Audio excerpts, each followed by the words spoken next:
Hey guys, what's up? And welcome back to the next episode. And today we're going to the river cruise. And I already done a little bit about preparatory this section a little bit offline and decided that the guests can walk directly from the lagoon to the river cruise.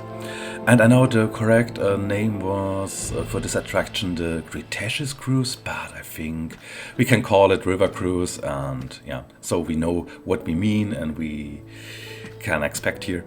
Yo, okie dokie. I want this new area to stand out visually and shows different decorations from the Malta set building and Jurassic Park. And later in the time lapse, I work on this area further and create interesting jungle garden. And I thought, how about I could design the river trip and have drawn the river for now. And I first wanted to estimate how much space I have it for it.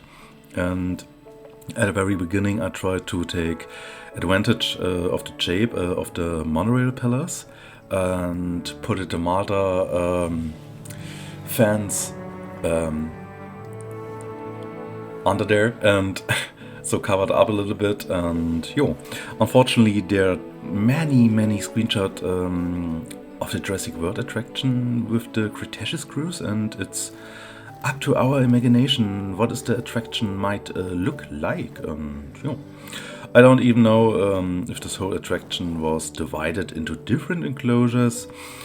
Anyone who can remember this knows that various carnivores also lived in the attraction, like the Suco, Ametracanto, and so on. And I don't know how, if all the dinosaurs were able to move freely in this attraction, in this area, and so I don't know. I will definitely divide this attraction into two areas, and unfortunately I have to decide to make the small mountain smaller in the time lapse so that I have more space for the herbivores. And I think they need a little bit more space for rooming and so on. And then I draw a small bay so that I can place the first fish feeder for the Baryonyx and the Suco. And then I design the entrance to the riverboat attraction and want to have a nice jungle effect with a garden. Normally we saw in the film that is a kayak tour, but somehow I find it a little bit strange. No one can drive a kayak, and I think I would feel much safer in a boat like that. Why, imagine if the Baryonyx appeared in the river next to you.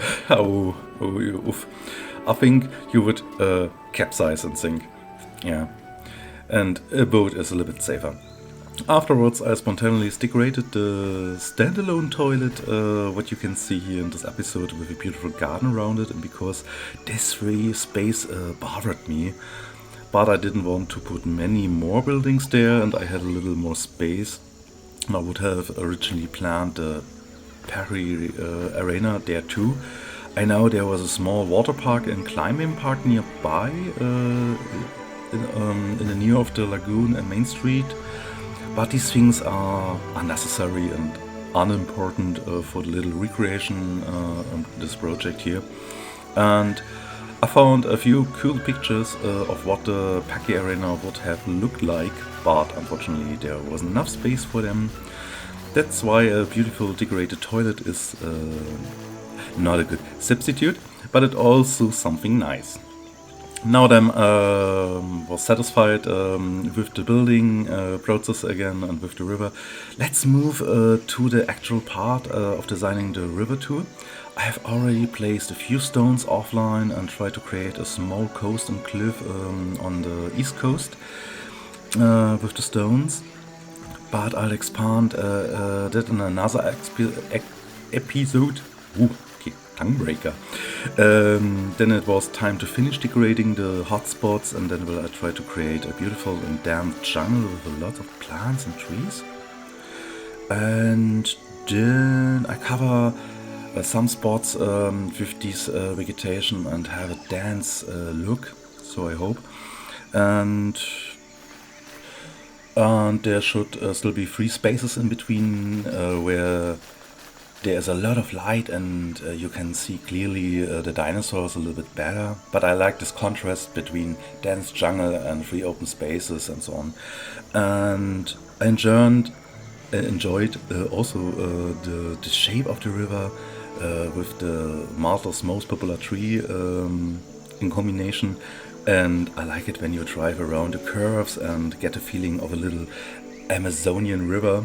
And yeah, then I thought about which animals I should put in this attraction.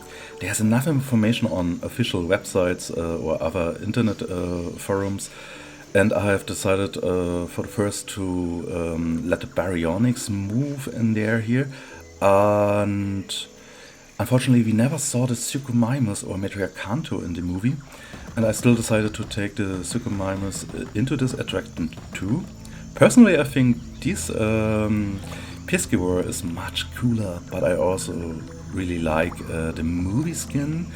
And to all Metriacanthus lovers, I'm sorry that I didn't include the dino. The reason is I have enough space and extra enclosure for him. And I have to make compromises and find the golden midway for this little recreation. So, in total I selected 5 baryonyx and 3 suckers and had them fenced in on the one side of the river with an invisible fence. And to the other side then come the herbivores. There we have the apado, one of my personal favorites of these long necks. And the stego and the paro as well is also included in this habitat, and saw on a screenshot that stego was in green tones, had a more greenish skin and brown plates, and so I decided for the variant from 1997 because, in my opinion, it has a nicer skin. And I also saw it on the screenshots, and I think it fits better with this jungle and Amazonian river feeling here. Jo. Otherwise, I choose the Jurassic World body skin for the Jaispur Valley. Jo. Otherwise, I hope you liked my riverboat tour, and I hope I was able to enchant you a little bit, and we will also do a more detailed tour in the last episode of my little mini project, and then we can also drive the river tour personally. And yeah, thank you for joining me again, and stay safe, stay healthy, and until then, bye bye.